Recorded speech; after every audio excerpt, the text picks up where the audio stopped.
Welcome back, everyone, for the second roundtable of this seminar. So Antoine and Alma set the stage by exploring the epistemology of models and the normative choices behind them.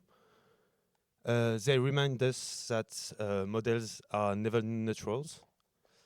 For this second session, we want to confront these tools with the practical reality of ecological economics. As a discipline, ecological economics calls for a radical shift. Yet, as we try to map out these transitions, we face tensions with the very tool we use. The first tension we want to talk about is the impact of our model. So a topic we already speak about a little bit in the previous session, but I think it's a general question about modeling.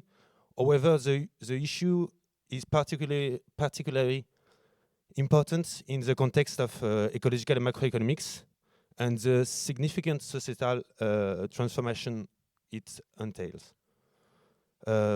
We produce a sophisticated model, but we have to ask ourselves what role they actually play in the real world. As a truly informing public debate and shaping policy, or are they becoming so specialized that they remain confined to academic bubbles? There is a second point we would like to address in this roundtable, the illusion of total mathematical control. I think there is a massive trend right now toward endogenizing everything, so making model bigger and bigger. But we have to be careful. We can easily find ourselves drifting away for the core research question the model was designed for. Finally, we face a kind of structural paradox. Ecological economics envisions scenarios of rupture, like post-growth or degrowth, but the macroeconomic model we rely on today were, for the most part, built by and for the growth-driven economies of the North. To help us navigate those questions, I'm delighted to welcome our three speakers for this roundtable. So first, we have Katie Edwards. Katie is a senior researcher fellow and a PhD candidate at UCL. Her research explores ecological macroeconomics, and she is currently working also on land use. Then we have Guilherme Morlin. Guilherme is an associate professor at Università de Pisa, and Guilherme works on the European project. And next we have François Briens. François is an independent researcher who worked on the macroeconomic modeling and degrowth scenarios. And I am Comme de Chaudebiens. I'm a PhD candidate here at Université Sorbonne Paris Nord, and I am working on full employment and the ecological transition. So our first question is really linked with the question of Amine and Mathieu in the previous roundtable. This question concerns the use of models and how they are understood by the society. Do the conclusion of our model actually reach the citizens, or do they remain confined to a bubble of researchers and experts? Who really reads our researches? That's the real question for me. And what purpose does it serve? Beyond the issue of direct access, there is a question of, I think, quite of indirect access. Are all models genuinely used to design public policy? The logical follow-up question for me is, if they are not, what can we do? What can be done? Yes, I think that's a good first question. We'll start. Okay, I can try to give the first hints. So thank you, first of all, thank you very much for having me, for inviting me, Dimitri and Common Audio Organization. I also should say that maybe I'm the only one here who does not understand French very well, so there might be some overlapping with what has been said before. So I apologize for that.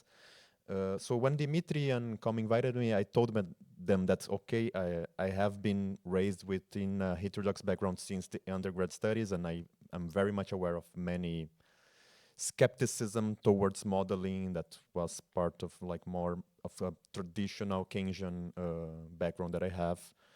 But I also, since then, I also have felt the need of some more deep theoretical and applications of modeling structures, because I noticed that that many relevant policy issues were not quite well addressed in the environment that I was raised and in the debates that we had. Even though we have a very critical position, we are not so able to have a specific policy proposals, or to critically assess and debate different policy proposals within like a rational structure, which is something that I think that a model can provide. So I told them, okay, we should be humble about these methodologies. We should be aware of these problems, the limitations of uncertainty, and several problems that, I mean, we would never be able to forecast a pandemic or the Third World War or events of this type, of course. But we need also that to know that within some boundaries of like normal events, we are able to say something meaningful and to have methodologies that we can apply to do so.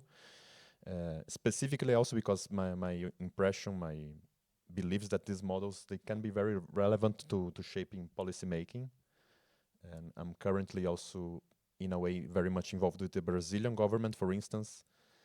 And what I've heard from them is that, okay, they had many general equilibrium models already prepared, and they had a very hard time trying to justify specific development policies or regional development policies using those tools. They needed some more heterodox alternative to be able also to have like a technical, legitimate way to advocate for specific policies, and also like public procurement policies, assessing environmental and also economic or socioeconomic effects of these public procurement policies.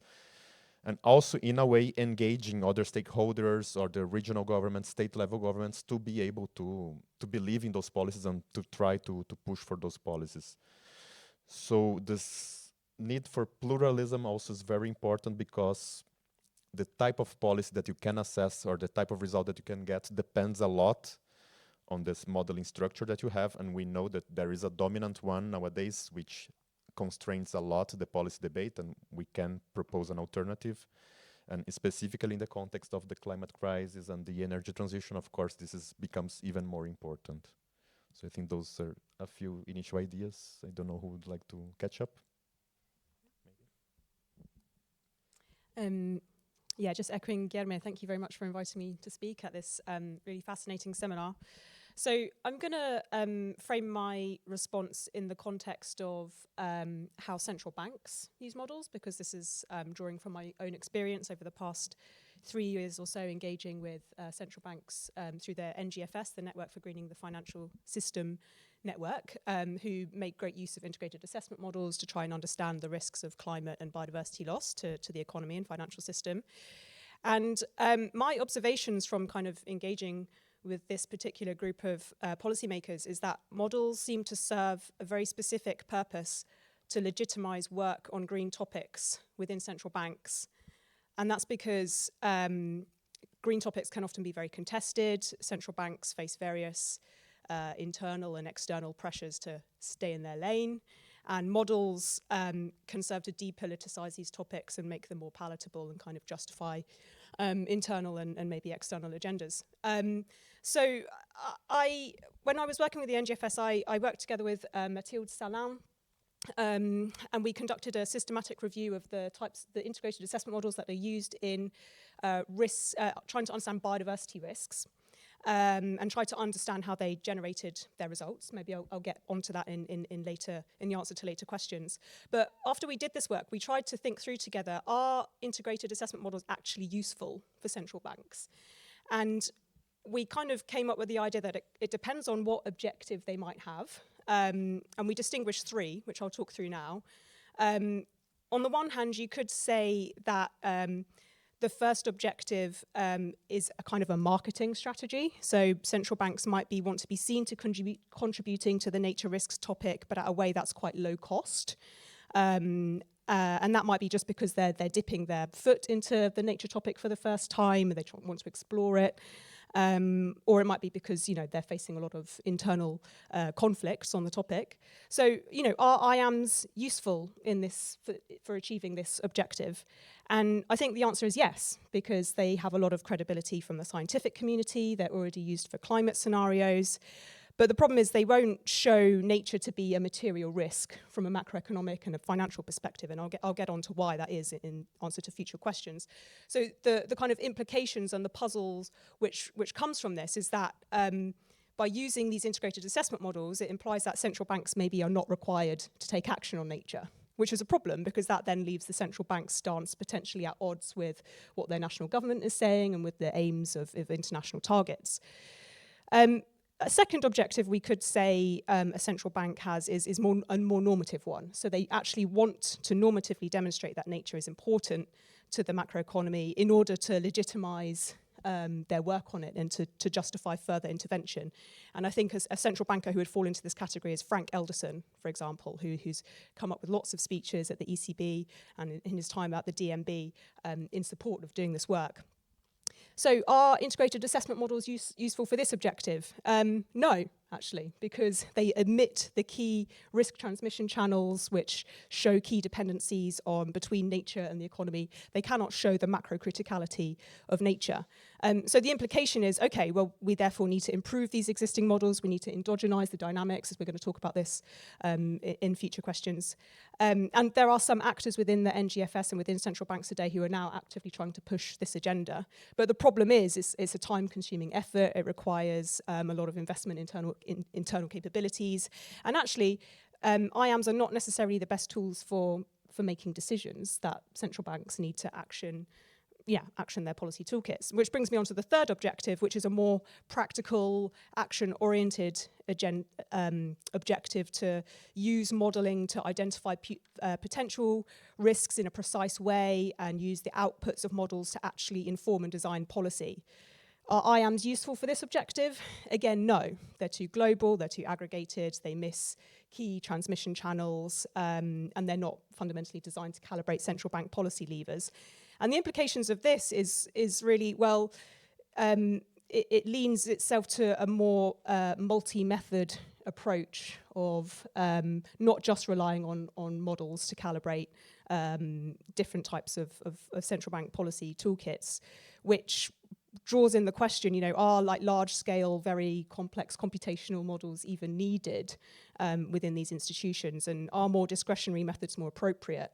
And to what extent, and then this opens questions that we were discussing in the previous session on how do you combat the power that is currently given to quantitative models when actually other methods may be more appropriate. And I'll leave it there. I've got much more to say, but maybe we'll cover it in the next questions.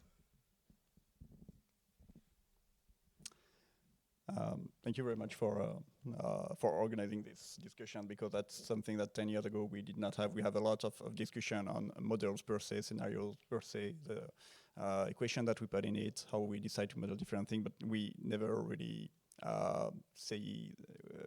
saw that many discussion on what models are actually used for, and I really think this is a great initiative to bring it. So thanks a lot for setting it up.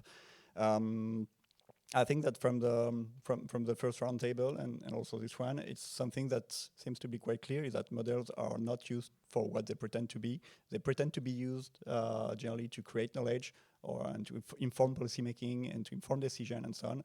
And I think it's something that is widely acknowledged implicitly by people who work in the field of modeling.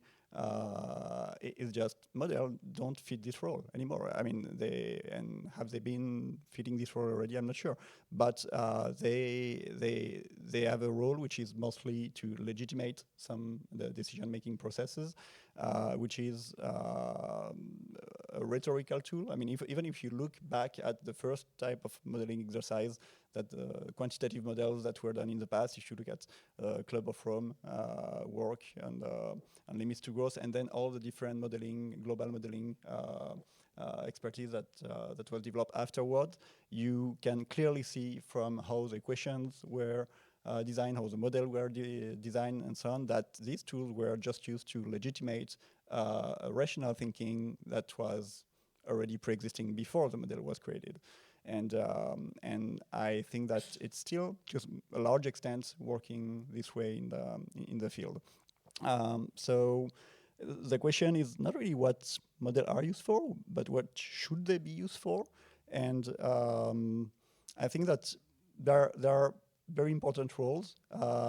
If it's not in policymaking directly, at least there is an educational role because modeling works to educate modelers about how the system works. And I think it's a great tool for someone who practices a little bit of modeling to start developing some feelings and understanding of the system he is or she is exploring and learning about, because that's a way to play with sensitivity analysis and see that this kind of feedback has a much greater impact than this other one, and so on.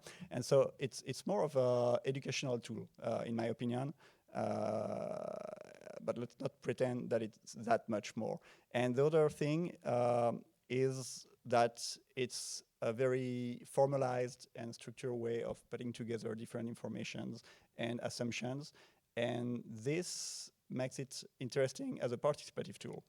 So it's interesting when you want to bring different people, different public around the table and have them discussed and put the question on the table, or put the assumption on the table and say, okay, you think that this feedback works in this way. I believe the contrary. And that's a great way to flag where are the opposition, where are the uncertainties, where things are uncertain, when things are consensual, and so on. So I think it's maybe where modeling really has the greatest value to bring. It's really to try to create collective understanding and to foster collective deliberation based on a common ground.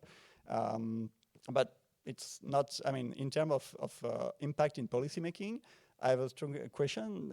I mean, concretely, can you think of any single macroeconomic, socioeconomic policy where you can see in the legal text any reference to the modeling work that was behind it? I can't find any in my memory. And I think also that the current use of model, which is generally used by a very small group of experts and modelers, and in fact does not reach the lay citizen and the public at wide, it's very much reflecting the anti-democratic structure of decision making that we have, and it's conform to the way decision making is happening currently, with a very hierarchic way of very top-down way of taking decisions, and if we were to think of a more democratic way, like participatory democracy and so on, then we should work about how modeling can be done with citizens and involve the public directly in the modeling, in the scenario building, and so on. I talk a lot about scenario building also because I come from the prospective world. And yes, and another thing also is that it's how modeling inform policymaking is a question that needs to also be looked from the other side, is how approach that don't use model impact policymaking. And let me take I used to work at the IEA, the International Energy Agency, and at the IEA we don't use macroeconomic models. We don't have macroeconomic models. We use energy models.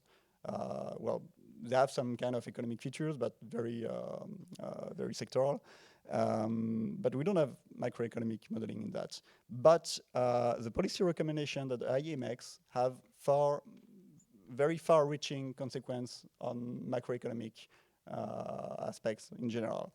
And we don't need to go through complex numerical modeling of macroeconomy to provide this recommendation. It's just based on common sense, on analytical reasoning, and that's enough. And so, yeah, in many cases, it's just that model, yeah, we pretend that models are really used to support decision making and so on. They don't act this way. It's mere rhetorical tools in my view. Yeah.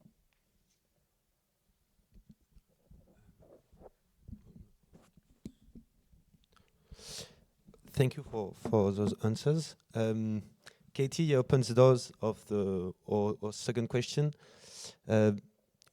Because I think in order to push the diffusion of models, there is a dominant trend that leans towards increasing homogenization more and more. So more and more elements are incorporated within the model. The range of representation phenomena is expanded, and there is an implicit idea that the more we homogenize, the better. What are the limits of this forward rush for you? As the scope expands, are some large models being used to answer research questions far removed from their original question, original research question? At what point does a model exceed its domain of validity? I think it's a really large question, but interesting one. And behind this lies a fundamental political question for me. By increasingly mathematizing this issue, are we removing sometimes from democratic debate trade-offs that should remain open? In other words, does homogenization also transform political questions into technical questions?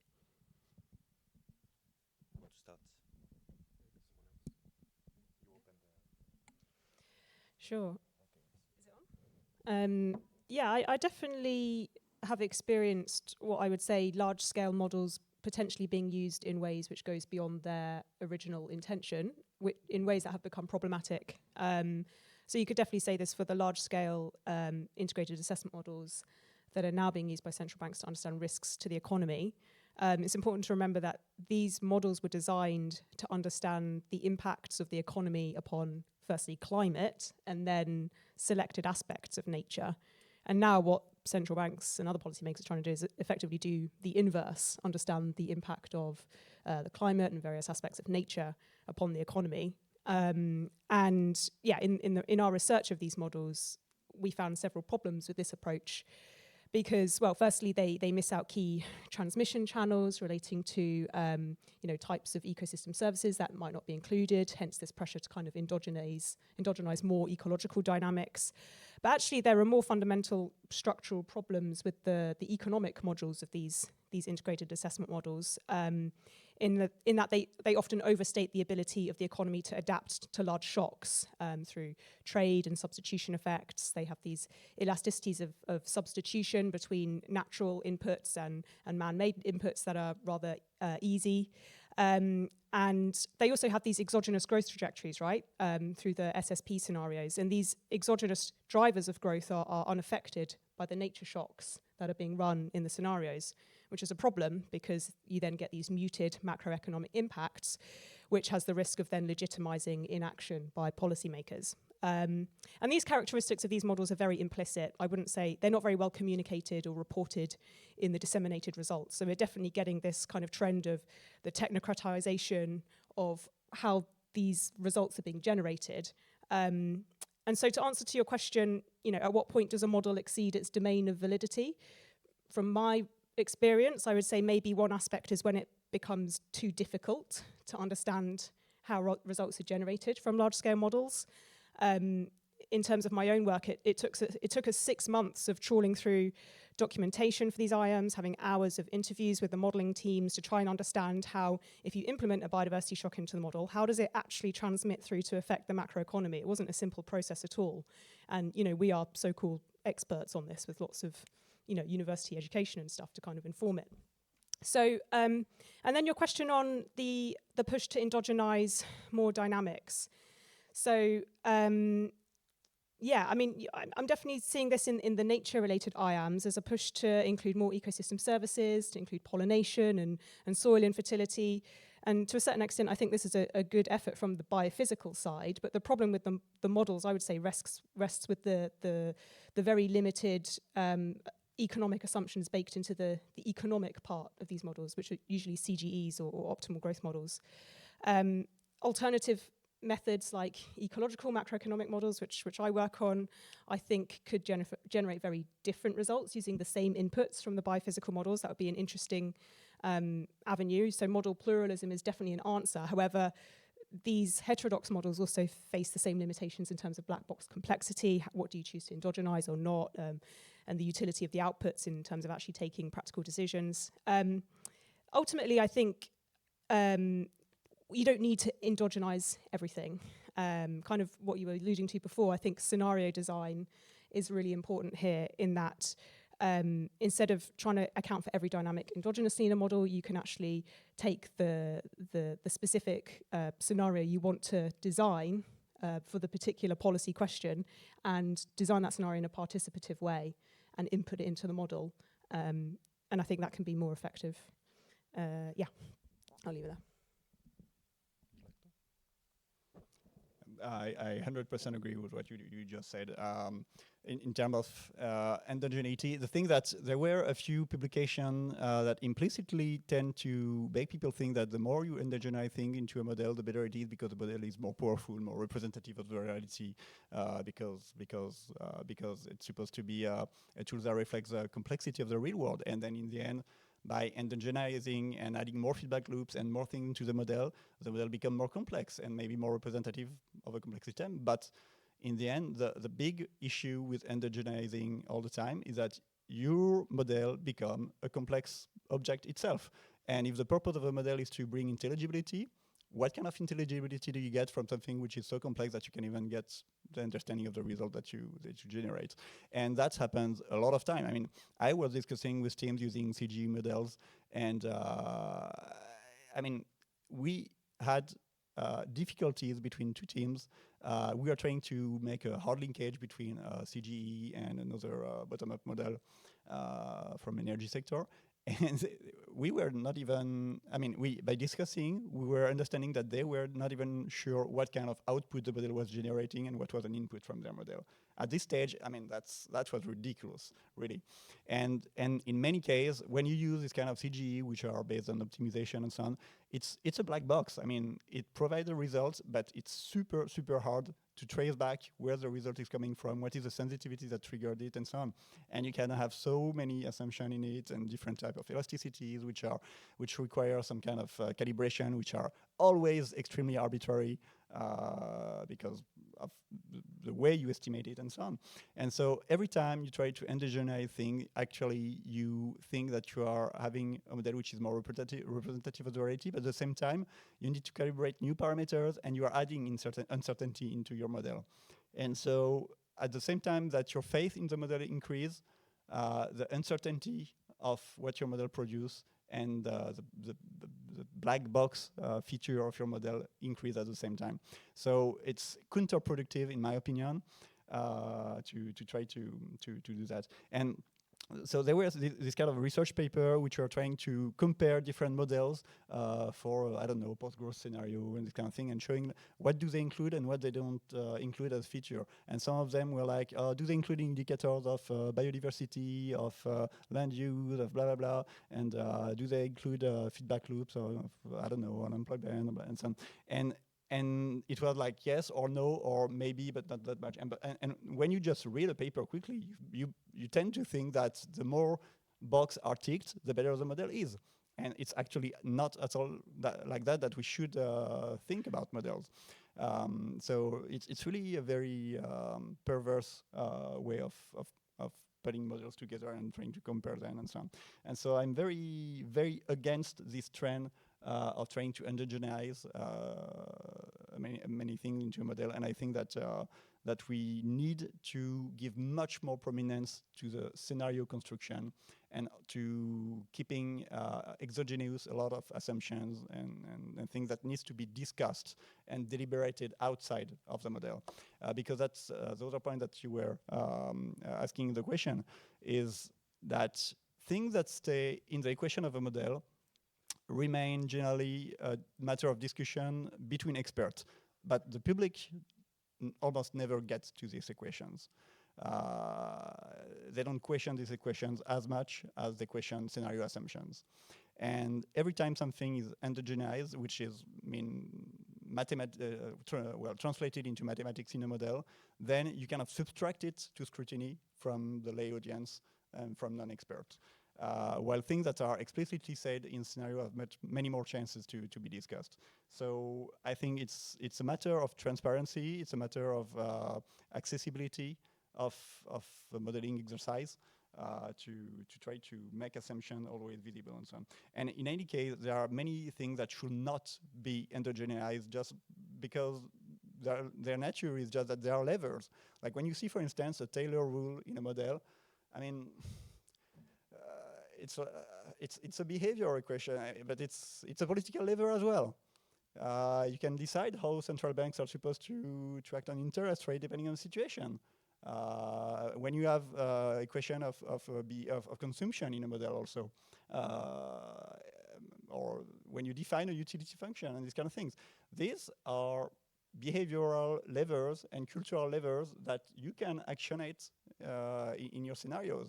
If you put them into equation, then you log them in the model structure and you tend not to touch them, and then you just withdraw a whole range of scenario from the range of what you can explore. So it's not really a good idea either. And you have other things that anyway cannot be endogenized for many different reasons. Be it lack of data, lack of understanding.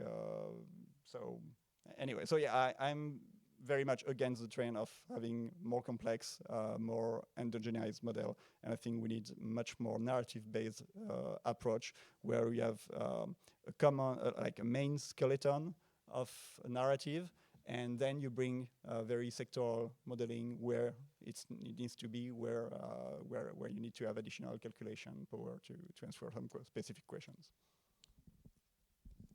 Thank you. So maybe I can try also to pack up a bit, because the two positions are very interesting. I'm very much in line with what has been said. I also think that, like, okay, maybe, and I live this also because I have been modeling for years now, and there is always this idea that, okay, I'll bring a little bit more complexity, I'll try to approach a little bit more the real world in this specific picture, and then I think that my results are going to look more like the real world, and usually this is not necessarily the case. Okay, so this does not necessarily happen. You can try to say, okay, I'm mapping better the, I don't know, central bank response function.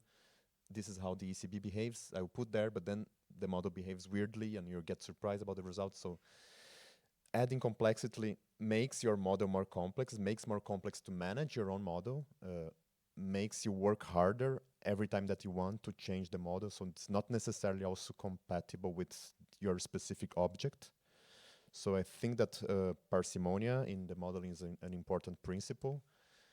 Of course, we are already trying to address several things, so we are not super parsimonious. So I totally agree with Katie as well that typically many IAMs or many models do not endogenize economic variables, and this is a huge problem. Actually, we want to know how climate developments, climate events, they do affect the economics or distribution. So we want these variables to have some type of effect, even though we want to be aware of the type of effect, or we want to be somewhat skeptical of the transmission mechanisms, but we want to have a causal map of these relationships to understand these effects. So my opinion is that, okay, we should have parsimony as a principle, and we should also try to endogenize economic variables and their relationships, the interlinkages with the other systems, ecological systems, climate systems.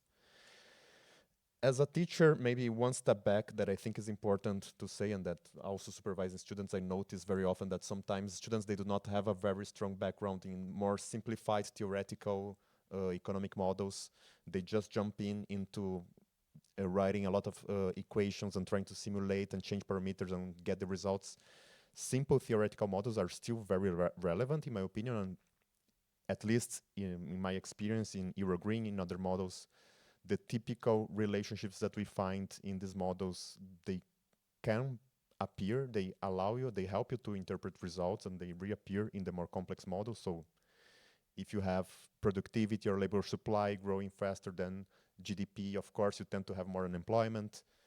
So, of course, there are a bunch of simple relationships that will reappear in more complex models, and then we often see them, and they really support our interpretation of results. And this also allows us to understand a little bit better some modeling choices that other people make, because very often, for instance, I see in agent-based models, people assume that wages grow exactly in line with productivity because they want a constant income distribution or a functional distribution.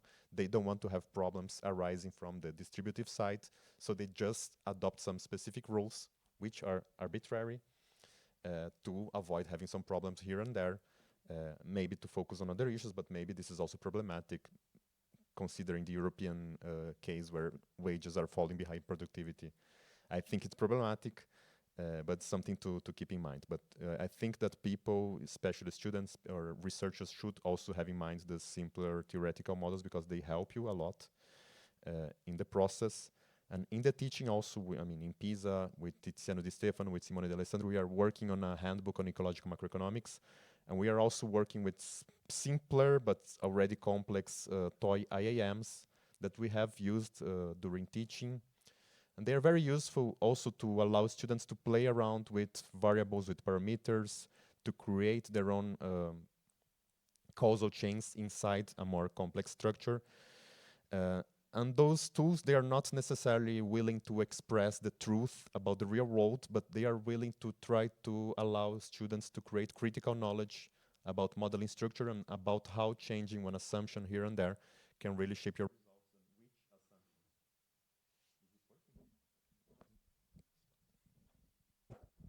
which assumptions, or how to understand which assumptions can be more critical to lead specific results. So I think this is something very nice.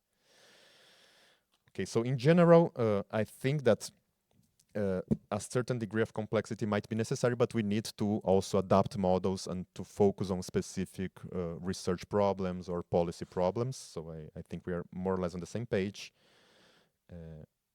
And then, of course, this complexification is kind of appealing. It helps you to get funding. It makes the models more sexy very often. So it's also tempting to just keep building our model over and over and becoming more complex. So we have to be aware of that too.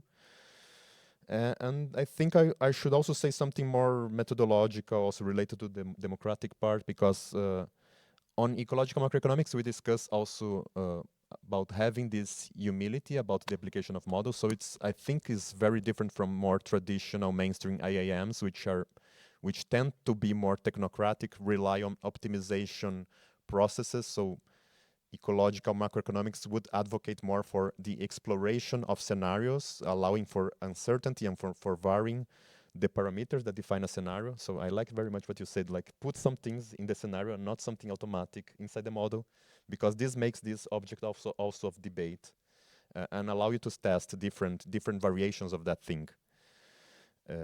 So definitely scenario exploration is something that makes the use of model more, better in my opinion, more able to deal with an uncertain world, and also in a way can allow for some more democratic, because you can open the debate about the scenarios, definition of scenarios, and about the policy scenarios that you want to implement. And by working with scenarios, you also allow for broader exploration of policies rather than these more traditional IAMs where you just have one carbon tax and you want to have the best cost-benefit analysis in terms of GDP and mitigation of climate change. Through this single policy, single object perspective, when you have a scenario exploration approach, you can have several policies working on different specific fronts, one more targeting inequality, the other targeting more the environment. And you can assess, and this is what we do in Eurogreen. I have worked also with William model. You can assess also several indicators.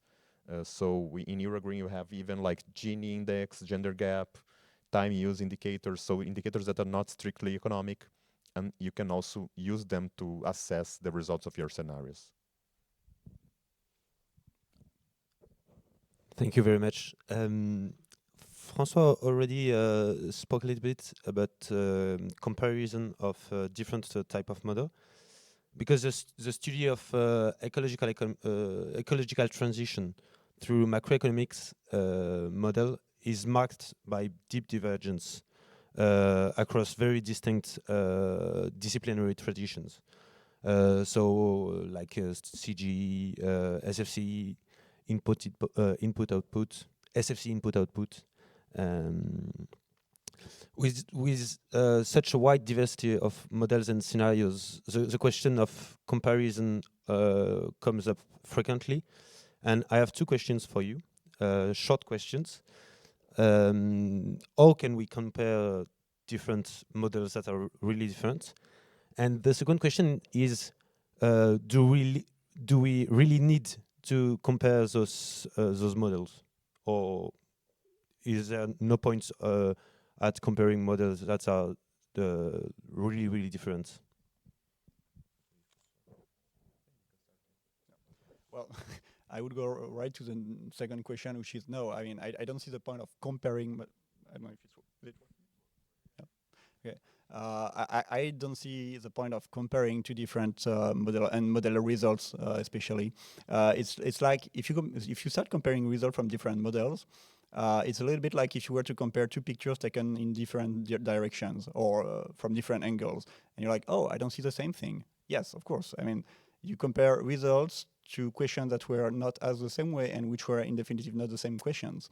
So I don't know, what is the value of comparing models? Either a model is fit for a question and then it makes sense to use it and you try to learn what you can from it, but most of the case, in most cases, you already know what you are looking for before doing the model. So I mean, we get back to the first question of what model were used for.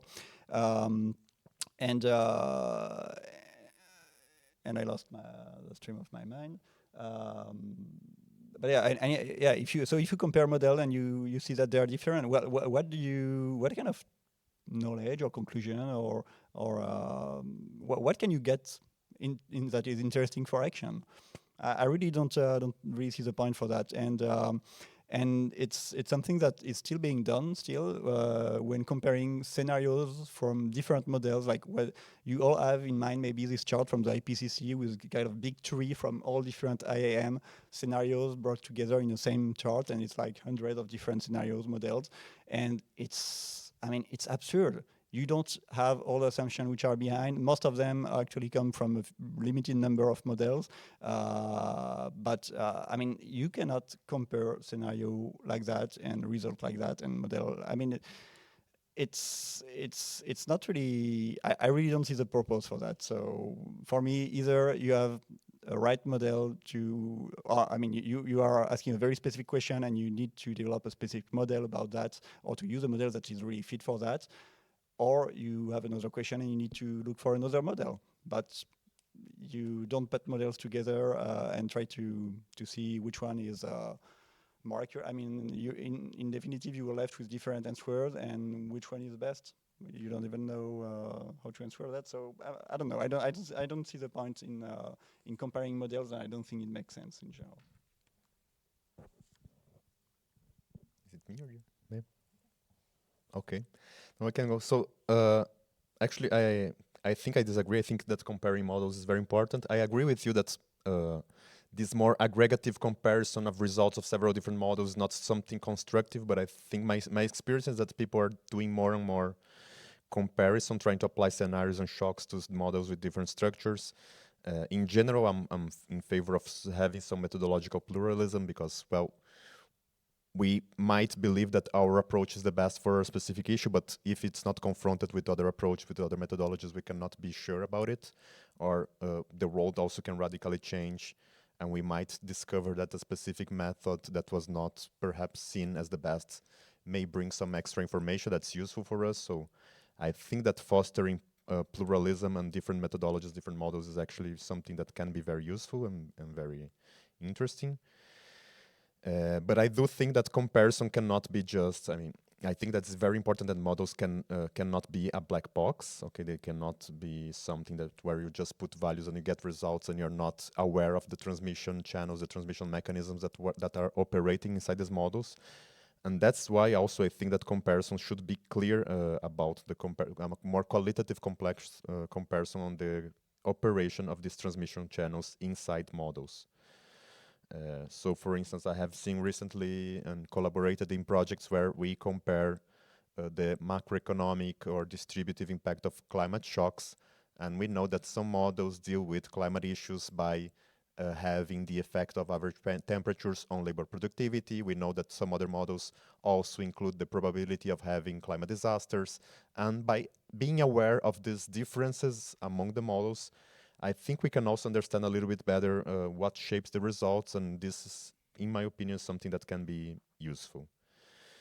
For comparability, I think it's also very important to bring modelers together and try to find a common language. So I think this is a big challenge, even even working within a heterodox community, within people that do SFC or very similar methodologies, we know that this modeling work is something that maybe people spend a lot of time with themselves and they start to changing equations a little bit, and then I think we should make the effort to find a better common ground. Very often, even people who agree with specific assumptions, methodologies, but they have, I don't know, somewhat different specifications for a function, or they don't know very well how to assess, I don't know, the investment function, the consumption function. So I think that there should be more exchange on the specific modeling decisions, and hopefully we could find more common ground across different models to actually also increase the possibility of comparing the results, to have more common ground on more general issues, and then be able to understand that the differences come from more specific issues or the focus of a specific model, but not necessarily of some assumption that's not so important for this comparison. Okay, and I think this discourse, somehow we should also try to make it open to different disciplines. So having experience teaching modeling courses to people from backgrounds different from economics have been also very enlightening to me. Usually these people are much more critical, so this is also very interesting and more challenging, but also with stakeholders and hopefully with civil society to be able to better understand the outcomes of this pluralism. Yeah, I agree with Guillermo, but as well as there being an academic value to undertaking these comparison exercises, I also think there's a strategic value in doing so, in terms of increasing awareness and understanding of different types of economic models within the broader modelling community, paves the way to increasing their acceptability, which in turn may open the door to the inclusion of these models where we really want them to be, so at the level of the IPCC and within higher level policy use.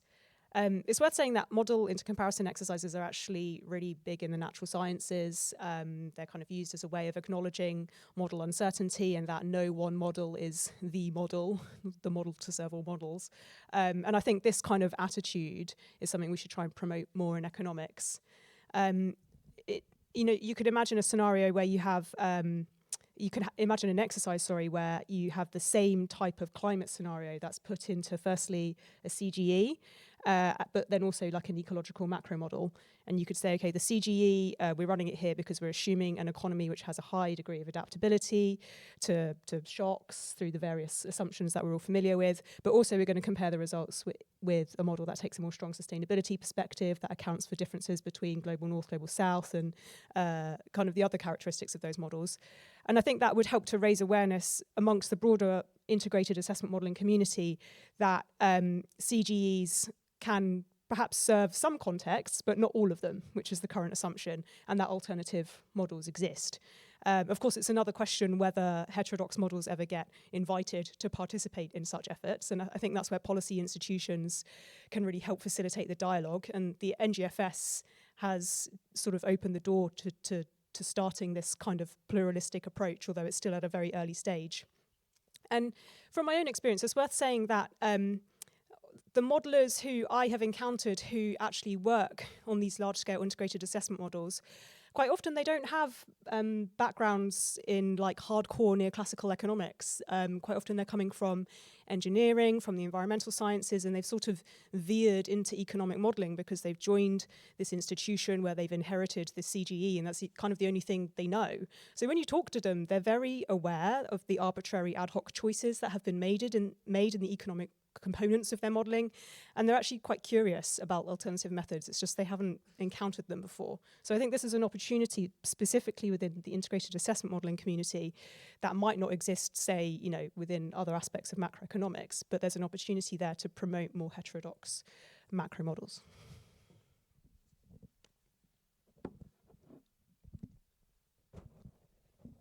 Thank you very much for those answers. Last question, my favorite. Antoine, in the first roundtable, talked about the difficulty of to build a model for the transition and the real transition. Models, both mainstream and heterodox, are largely built around growth dynamics and indicators inherited from productivist economy. I think that in most of our model here, we have GDP as a main variable of the model. Ecological economics, by contrast, advances scenarios of rupture, like degrowth or post-growth, and calls for a different set of indicators, like biophysical and social indicators. Can degrowth scenarios truly be integrated into models whose internal dynamics are based on growth? That's my first question. Or because most of the time I think we have this impression of square peg in a round hole problem, and I think most of us here experienced at least once this impression. Are alternative indicators modelable within existing framework, or do they require fundamental rethinking of model structures?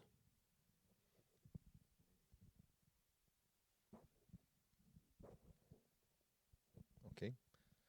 So thank you. So as for the indicators, I think that just starting with this, which might be simpler, I think that many indicators are already included in some heterodox models. So before I mentioned in Euro Green, we have inequality indices, we have specific gender inequality, gender wage pay gap.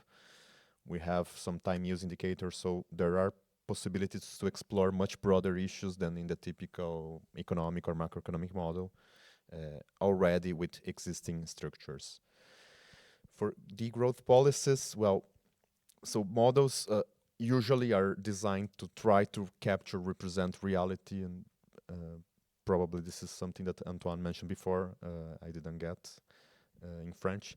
But of course the challenge is if you want to radically change reality, how can you really model or trust in your model to do so? So on a way, again, some important theoretical reasoning might be useful to try to map these issues, to understand. In the past, we observed radical social changes which were preceded by intellectual thinking, and it's possible to, I mean, some intellectual thinking was not good, some was useful, so it's possible to do so. So for instance, in the beginning of socialist economic debate, there was a lot of debate on how organize a society without a market, and there were theoretical models to try to think about it, so this might be useful.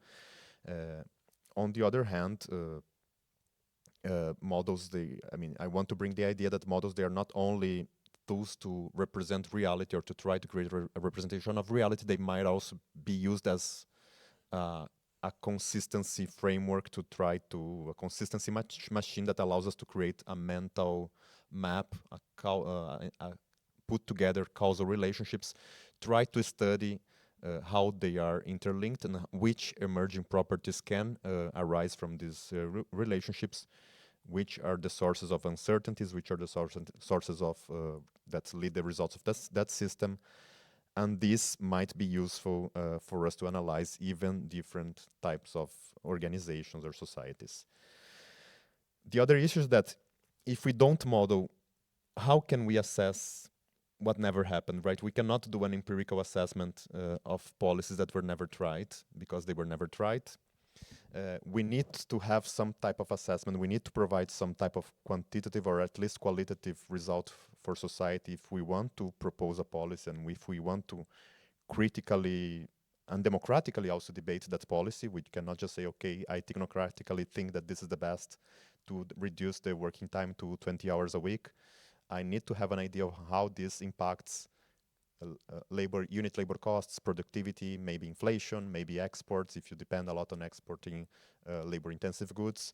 So there are a lot of small issues that we can already think about it when we think of a specific, more radical degrowth policy that we can connect to existing modeling structures that reflect the economy. So specifically, there was somehow also in terms of legitimacy, this is also important. There was a recent controversy in ecological economics. A paper was published saying, okay, degrowthers advocate for these several policies that were never assessed in any way. Another paper was saying, no, many of these policies have been assessed, have been tried in different models. So this helps to create some type of narrative that justify the possibility of those policies. Okay, again, the issues of transparency, replicability, they are also very important to be included in this type of analysis. And I think this is issue. And we had a question on the global south, but I think the issue of this question of degrowth into growth model is also an issue with modeling global source country. How can they be properly represented when most of existing models are designed around North today?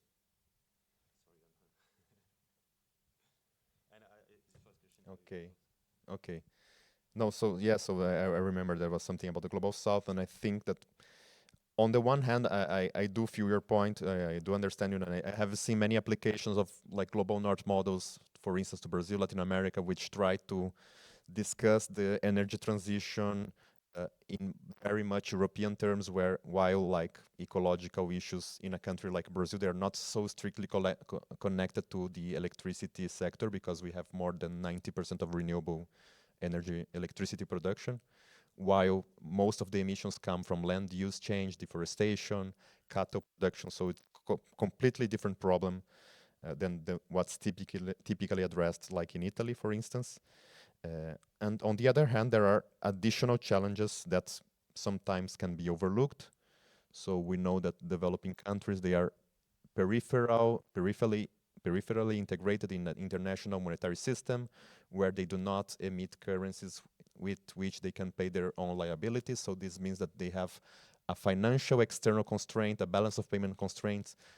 And we have a long tradition of debates by brilliant economists doing these works in the global south that we should, like, economists on the global south should also use their own economics, because Latin American structuralism and other implementations of post-Keynesian economics to the global south was very much aware of these challenges, and they should be included in these models, because the growth in the north can also create many problems, new problems for the global south, especially if we do not have a coordinated financial strategy to address or to prevent these issues. If your country like Colombia, which relies a lot, or Venezuela, relies a lot on oil exports, start seeing all the rest of the world not using oil, and these countries, they have not adopted a more complex production structure, they will have problems, right? So we should be aware of this and somehow include this also in our studies, in our methodologies. So I'll respond to a question on degrowth in models. I mean, it's worth saying that ecological macro models don't have to be growth models. So like an SFC model can represent a steady state economy, for example. But I think the possibilities here really depend on what we mean by degrowth scenarios. So this comes back to the discussion we were having in the last session.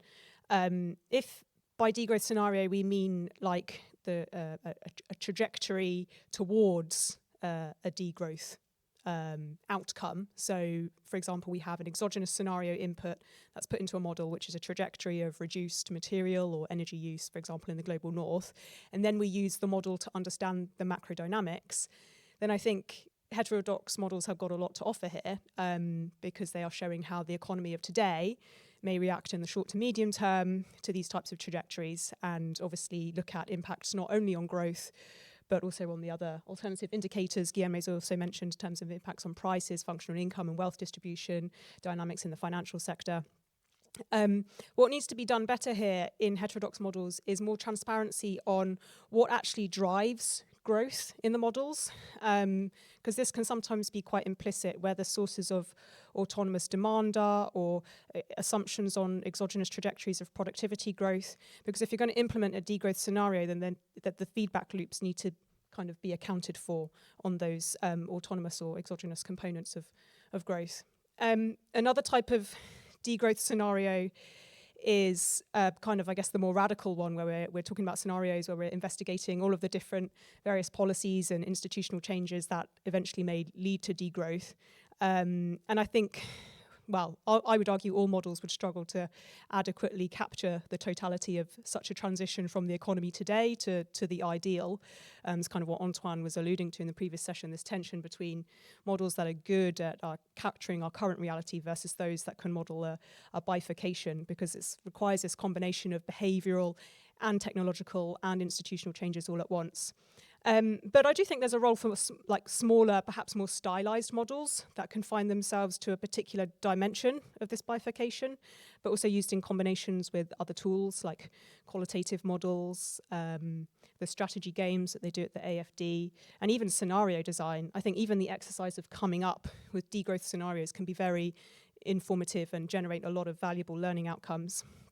And then the third type of degrowth scenario is what Mathieu was asked in the questions on this ideal possible world. And that has value in terms of showing what could work, and in order to debunk common myths that there might be about degrowth. So, for example, a model that shows you can have a pension system in a degrowth economy. But then what were the other questions? You asked about institutional change as well, right? Yeah. So I can talk about this because I'm dealing with institutions a little bit in my own work on integrating land into an ecological macro model, because obviously everything to do with land is intimately connected with institutional structures that govern land ownership and land access. And you know, I found it is possible to represent several different types of property institutions, not all of them, but several within a heterodox model. So, you know, you can represent a private property system, state-owned systems, common land, landlord-tenant dynamics, peasant farming systems. That's what Adam is going to be doing in an agent-based model for his PhD. You can also integrate other kind of types of land which are very relevant to these institutional dynamics, such as land as a financial asset, land as a loan collateral, for example. And I'm kind of looking at modelling what happens if you model changes to those institutional dynamics. You know, example like policy interventions on shifts of land ownership, for example. But nevertheless, there are lots of challenges, I think, in trying to account for institutional differences. From my perspective, working on land, you can never account for all types of social relations to land. It's still very kind of utilitarian context focused on, essentially, in a stock flow consistent model, it's kind of the income flows from land, who receives them and who doesn't. There are lots of data issues on land. So yeah, many countries like the UK, for example, just have absolutely rubbish transparency on who owns it, what land values are, land rental data. So for the moment, that means that I'm in this kind of institutional research question I've got, I'm quite confined to looking at it in a stylized model rather than something that can be turned into a fully empirical model, and that thereby limits its policy relevance.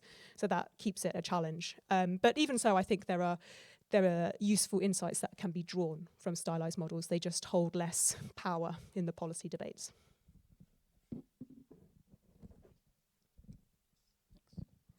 Yeah, I fully agree on this. Using small models, more simple ones for that, rather than trying to having a unifying framework that fits everything in. There's something to say about the thing that there is a big cost in developing numerical models also, and that's why a lot of institutions try to capitalize on what they have and use the model that they already have to apply it to the question that pops out. And that's in many cases question that they were not initially designed to answer. And that's also the case for degrowth, for instance. And we see some teams which are sometimes trying to integrate sufficiency policies or degrowth related questions with models which are like computable general equilibriums and this kind of thing. And we can find some paper like, we put some kind of sufficiency policy in a CGE and we saw that there was a rebound effect. Come on, guys, it's the inherent nature of CGE to use all resources that are available. So it's built in it. So it was a bit ridiculous. So the thing that you can always try to fit in one way or another to try to describe some kind of degrowth feature in models which are growth model from the start. You can, I don't know, you can just add spare time. You can value spare time in the utility function in the model that use utility functions, but it makes no sense. But you can do it. You can have non-strictly increasing utility function as well, and that's also another way to do it. And you will see that the model will. Thank you. The model will have a slowdown and maybe a sort of recession afterward. And great, you can do it, but what do you learn from that you did not know before putting it in the model and going through numbers? So it's also a question of what are we trying to learn from that?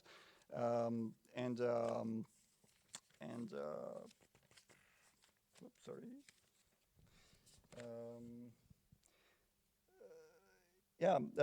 The thing that when we talk about degrowth or post-growth or the transformation that we want to see, most of them are not macroeconomic aspects, and they don't call for macroeconomic indicators. So we can use macroeconomic, and there are a lot of macroeconomic tools that can be useful for specific aspects on degrowth or post-growth and everything. But the bulk of the reflection behind degrowth is to try to focus on non-macroeconomic indicators and more on socio-economic ones in social need provisioning system and these kind of things. And so we need different indicators, and it's calling for different tools and different models for that. Once again, we need to have a variety of approach and maybe not too ambitious in terms of modeling, but much more ambitious in terms of the thinking that we put around the modeling and how we try to unify to synthesize our thinking into a sort of narrative-based action or common rational structure of reflection. Another thing that degrowth in the French tradition, at least, is a way out of the economy. So how do you model with a macroeconomic model a way out of the economy? I mean, it's something that is a bit difficult from the start. So yeah, I think we don't necessarily need that many new tools, but we definitely need new approaches and new way of including models into a more common reflection, which is based more on deliberation, more on rational exchange of ideas and how to foster debate and how to bring in citizens and how to have participatory processes around the building of scenario, around the discussion on policies that are available and so on. But it's really, we need to focus much less on the tools and much more on the process in which they are being used. And I also want to add that the action gap that we see between what we want the world to be and what needs to be done to go there, it's not a knowledge gap. Maybe there is knowledge dissemination gap, but it's not a knowledge. I mean, there is a pretty big consensus on what needs to be done to go in the direction that we want to go. It's not a matter of we don't know enough to act.